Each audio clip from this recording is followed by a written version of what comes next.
আপনাদের স্বাগত জানাচ্ছি প্রমিত বাংলায়। সাথে আছি আমি মাহাথির মোহাম্মদ মিজান।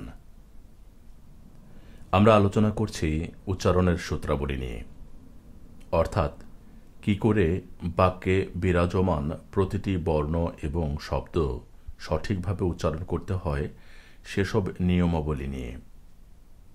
আমরা জানি স্বাধীন বা ব্যঞ্জনে যুক্ত অস্বরধ্বনিটি পদের যে কোনো স্থানে অবস্থান করতে পারে এবং এই অবস্থান ভেদে এই অস্বরধ্বনিটি বিভিন্ন কারণে অ থাকে না, বরং উচ্চারিত হয় ও বা ওকারের মতো। বিগত কয়েকটি পর্বে আমরা আলোচনা করেছি শব্দের শুরুর অ কি কি কারণে ও বা ওকারের মতো উচ্চারিত হয় সেসব কারণগুলো। আজ আমরা আলোচনা করব পদ মধ্যস্থিত অ, অর্থাৎ শব্দের মাঝখানে ব্যঞ্জনযুক্ত অ কি কি কারণে ও বা ওকারের মতো উচ্চারিত হয় সেসব কারণসমূহ নিয়ে। চলুন শুরু করা যাক মধ্য অ এর প্রথম সূত্র দিয়ে।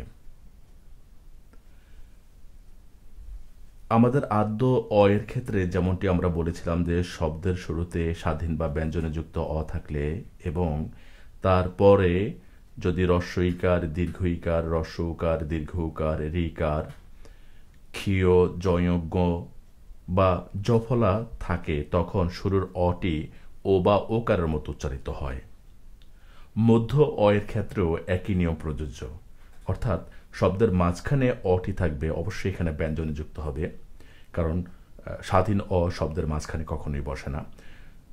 মাঝখানের ব্যঞ্জনযুক্ত অ এর পরে যদি এই কারসমূহ অর্থাৎ হ্রস্ব ইকার, দীর্ঘ ইকার, হ্রস্ব উকার, দীর্ঘ উকার, ঋকার, ক্ষীয়, জয়জ্ঞ, জফলা থাকে তখন মধ্য অটি ও বা ওকারের মতো উচ্চারিত হয়।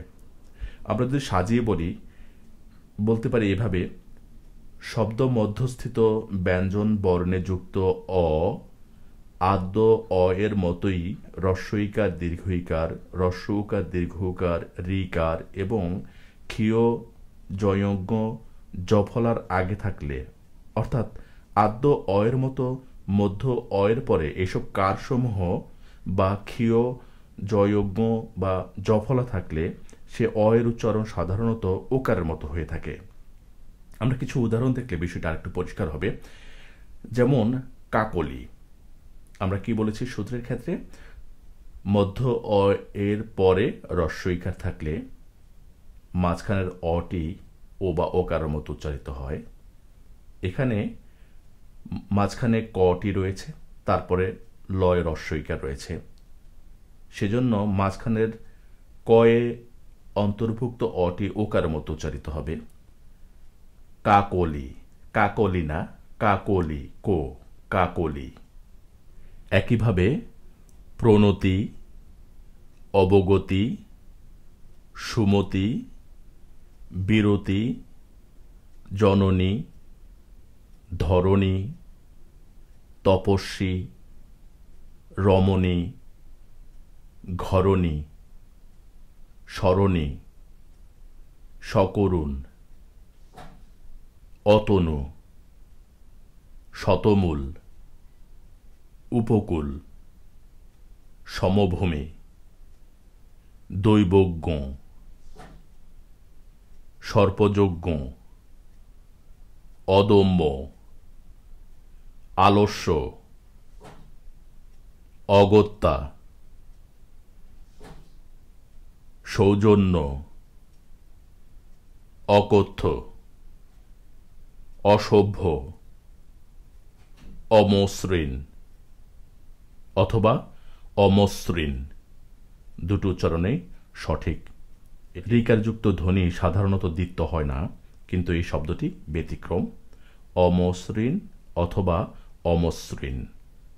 আমাদের আলোচনার বিষয় কিন্তু শব্দের মাঝখানের অ এবং তারপরে যেই কারসমূহ এবং যুক্তবর্ণ এবং জফলার কথা বলেছি, ওগুলো যদি থাকে তাহলে মাঝখানের অটি ওকারের মতো উচ্চারিত হবে। যেমন সুমতির এখানে ময়ের পরে তয় হ্রস্ব ইকার সুমতি, বিরতির ওখানে রয়ের পরে হ্রস্ব ইকার র ওকারান্ত রতি, বিরতি, রমণীর ম এর পরে নয় দীর্ঘ ইকার, ম ওকারান্ত হবে রমণী, স্মরণী। এখানে সকরুণ যদি আমরা লক্ষ্য করি তাহলে দেখব যে মাঝখানের ক, তারপরে রয়েছে রস্য উকার রয়ে, দয়ের পরে জফলা অদম্য, লয়ের পরে জফলা আলস্য, জয়জ্ঞ অন্তস্থ জয়ের পরে সর্পযজ্ঞ, তারপর ময়ের পরে ঋকার অমসৃণ, ম ওকারান্ত হয়েছে কারণ তারপরে ঋকার রয়েছে অমসৃণ অথবা অমসৃণ, দুই ক্ষেত্রেই মটি উকারান্ত হয়েছে কারণ তারপরে দন্তস্বতে ঋকার রয়েছে সেজন্য। উচ্চারণের নিয়মের সব ভিডিও পেতে চ্যানেলটি অবশ্যই সাবস্ক্রাইব করতে ভুলবেন না এবং ভিডিওটি শেয়ার করে অন্যকে জানার সুযোগ করে দিবেন। আজ এই পর্যন্তই, সাথে থাকার জন্য ধন্যবাদ। ভালো থাকুন সবসময়।